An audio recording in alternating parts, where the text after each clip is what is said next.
Sir ये क्या है हाथ में? ये DVR है, DVR अंदर का मैक्स का नहीं, वो देखना पड़ेगा कौन सा। मैं एक बात जरूर कहना चाहता हूं कि ये एक्सीडेंट है, एक्सीडेंट को कोई रोक नहीं सकता। अगर वो लीगली चलते तो मेरे बेटी और बेटा बच जाते थे ना। कैसे बचते? वो फ्लाइट में नहीं चढ़ता था। अहमदाबाद से लंदन के लिए जो फ्लाइट जा रही थी, उस फ्लाइट में 242 लोग सवार थे और उनमें 2 पायलट थे और इसके अलावा 10 क्रू मेंबर थे और 230 जो आम लोग थे जिसमें विदेशी भी शामिल थे।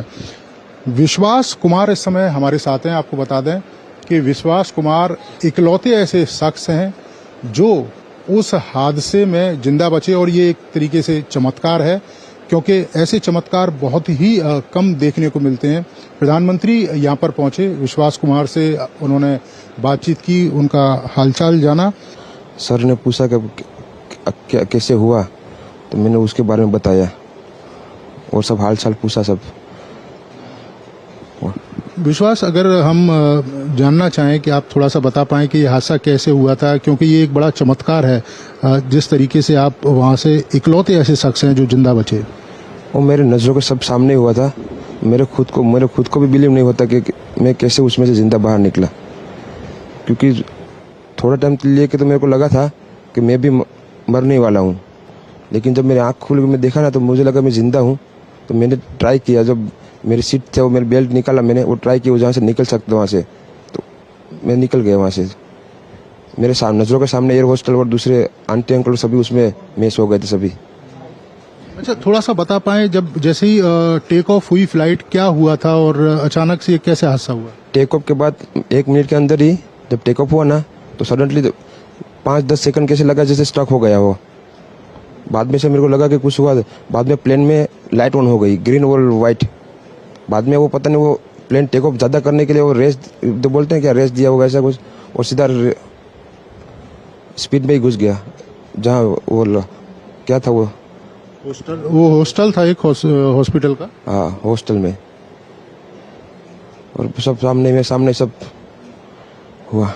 ये जब फ्लाइट जब क्रैश हुई उस समय हॉस्टल पे लैंड की थी, उसी समय आप बाहर निकले थे? नहीं, क्योंकि आई थिंक मेरे को जब मैं जो साइड पे था ना, वो साइड हॉस्टल पे नहीं लैंड हुई थी। हॉस्टल के जो ग्राउंड फ्लोर है ना, जैसे नीचे, वहाँ लैंड हुई थी। तो मुझे दूसरे के बारे में मेरे को पता नहीं, लेकिन मैं जहाँ लैंड हुआ था ना वो नीचे की साइड थी। तो जब वहाँ थोड़ा पेस भी था प्लेन के जब बाहर, तो जब जैसे मेरा डोर टूटा ना सब, तो मैंने देखा ना जब सामने कि थोड़ा इधर पेस है, मैं ट्राई कर सकता हूँ निकलने के लिए। तो मैंने ट्राई किया निकलने के लिए, तो फिर मैं निकल गया उधर, क्योंकि अपोजिट साइड पे थे ना वो बिल्डिंग का वो था ना दीवार, तो उधर से कोई शायद नहीं निकल सका होगा, क्योंकि उधर पूरा उधर ही क्रैश हुआ था। मैं जो जहाँ था वहाँ ही थोड़ा पेस था। फिर भी मेरे पता नहीं मैं कैसे बचा हूँ, क्योंकि मेरे नज़र के सामने ही सब 2 एयर होस्टल वो अंकल आंटी सब उधर ही सब। आप पैदल चल के आए वहाँ से निकल के? हाँ,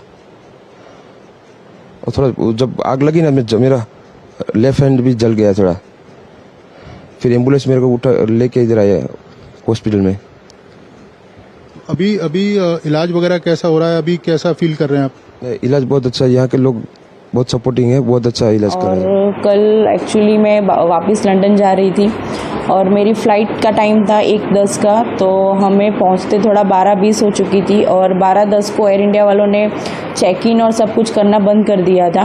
मैं वहाँ पे चेक इन के गेट पे पहुँचने के बाद मैंने उनसे रिक्वेस्ट भी किया कि अभी 10 मिनट ही थोड़ा लेट हुआ है, तो मुझे जाने दो, जो भी इमिग्रेशन और वो होगा मैं फटाफट से सब क्लियर कर दूंगी। लेकिन उन्होंने और वो उनकी सीनियर स्टाफ भी आए थे, उन सब से मैंने रिक्वेस्ट की, लेकिन वो तीनों जन ने मुझे वापस ही भेज दिया कि नहीं मैडम, अभी 10 मिनट की आपकी लेट की वजह से हम लोग को और 15 मिनट लेट हो सकता है। तो फिर इसलिए मुझे रिटर्न होना पड़ा था।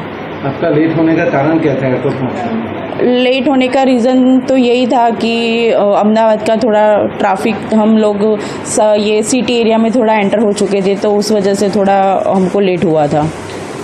जब आपको पता चला है कि ट्रेन क्रैश हुआ, तब आप कहाँ पे थे और कैसे फील हुआ था? जब पता चला तब हम ऑलमोस्ट एयरपोर्ट से तो घर के लिए निकल चुके थे और हम लोग गाड़ी में ही थे, और तभी हमने न्यूज़ देखा कि ऐसा प्लेन क्रैश हुआ है। और at the time I was feeling totally num and एक तरह से अच्छा मैं अपने भगवान का थोड़ा माता जी का और सब शुक्रिया कर रही थी कि मैं बच गई। लेकिन दूसरी साइड ये भी था कि ये जो इंसिडेंट हुआ है वो बहुत ही थोड़ा धड़ान चढ़ा हूँ ऊपर और वैसे ही ब्लास्ट हुआ है। मैं भी बच गया, मेरा सिर्फ 40 सेकंड का फर्क था, वरना मैं भी साथ में था अंदर। देखा अंदर सिलेंडर से सब स्टूडेंट्स खाने बैठे, लंच टाइम था उनका, और मेरे सारे ग्रुप को मैंने फ़ोन कर दिया तुरंत ही, मेरे पास में ही है सब, मेरे ग्रुप को फ़ोन कर दिया, सब लड़के भाग के आए और जितने भी छोटे मेरे से भी छोटे उम्र के लड़के थे वो लोग भी मदद करने आए। अंदर कैंटीन में घुसे, देखा तो नीचे स्टूडेंट्स दबे हुए, सूटकेस के नीचे दीवार है और दीवार के नीचे स्टूडेंट्स खाते खाते दबे हुए। एक लाश मैंने ऐसे उठाई है कि जैसे कि उसके हाथ में चम्मच पड़ी है, वो खाना खा रहा था बेचारा। और ऐसी घटना हुई कि सबसे पहले तो हम मेरे सारे फ्रेंड्स ने मिलके, मेरे ग्रुप ने मिलके ना सबसे पहले सिलेंडर्स बाहर निकाले, क्योंकि सिलेंडर्स अंदर होते तो ज़्यादातर बहुत बड़ा ब्लास्ट हो सकता था। तो फिर सबसे पहले सिलेंडर्स बाहर निकालने के बाद सबकी लाशें हमने एक एक करके बाहर निकाली है। और मेरे दोस्त का तो चप्पल्स थे ना, वो टूट गए, उसने उसकी जान की परवाह किए भी ना, उसके पैरों में खून ही खून हो रहा है, कांच घुसे हुए उसके, तो भी वो ऊपर चढ़ के निकाला। करीब कितने लाशें आप लोगों ने निकाली होगी, क्या देखा, कैसा, कितना डरा? मैं जब तक अंदर था आग ज़्यादा बढ़ रही थी, और जब तक अंदर था फायर एग्जिस्ट भी काम नहीं कर रहे थे अंदर। और एक काम किया, वो भी सिर्फ नाइट्रोजन उसमें से निकला और कुछ भी नहीं निकला, पाउडर निकला ही नहीं।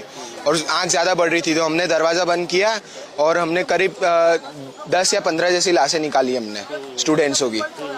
उसमें से दो स्टूडेंट्स हमारे दोस्ती थे, उसमें से उन लोग की दोनों की डेथ हो गई है और बाकी सबको सिविल अर्जेंट भेज दिया गया है। कितना भयावह मंजर था वो, बहुत ही, आप सोच भी नहीं सकते कि इतना भयानक था वो। आपके आंखों में से आंसू आ जाए देखते।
अरे भाई તમે સાઈડ બરો ભાઈ તમે સાઈડ બરો યાર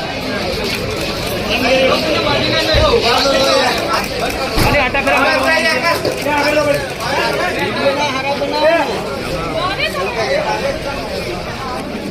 मैं एक बात जरूर कहना चाहता हूं कि ये एक्सीडेंट है, एक्सीडेंट को कोई रोक नहीं सकता।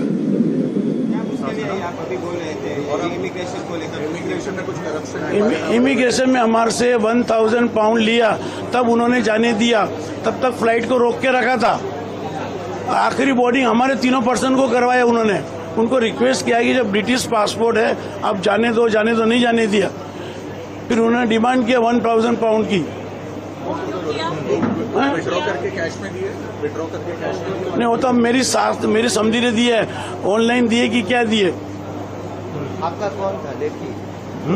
मेरी बेटी थी। आप यहीं से हैं, अहमदाबाद से? नागपुर से यहाँ पर आए, और आप और आपका बेटा दोनों आए? तो मेरी वाइफ भी आई है ना। अच्छा, तीनों लोग आए। और फ्रेंड सर्कल भी 3-4 कार आई है। किसी ने आपको इन्फॉर्म किया था? किसी ने इन्फॉर्म नहीं किया अभी तक कुछ सपोर्ट? नो गवर्नमेंट से नहीं, कोई नहीं, कोई सपोर्ट नहीं है। डीएनए नमूना लिया या ब्लड? बेटा दे रहा है अभी। बेटा दे रहा है।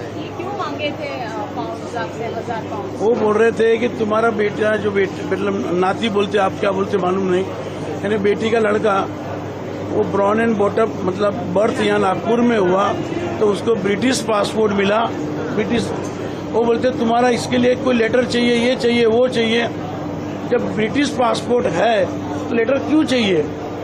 और वो उस चक्कर में उन्होंने रोक के रखा, हम जाने नहीं देंगे, आपको 3 दिन ये रखना पड़ेगा, वो रखना पड़ेगा। तो माँ अकेले कैसे जाएंगी? तो उन्होंने फिर एक 1000 पाउंड उनको दिया। तो यदि नहीं रोकते तो क्या होता? तो मेरी बात, अगर वो लीगली चलते तो मेरे बेटी और बेटा बच जाते थे ना। कैसे बचते? वो फ्लाइट में नहीं चढ़ता था।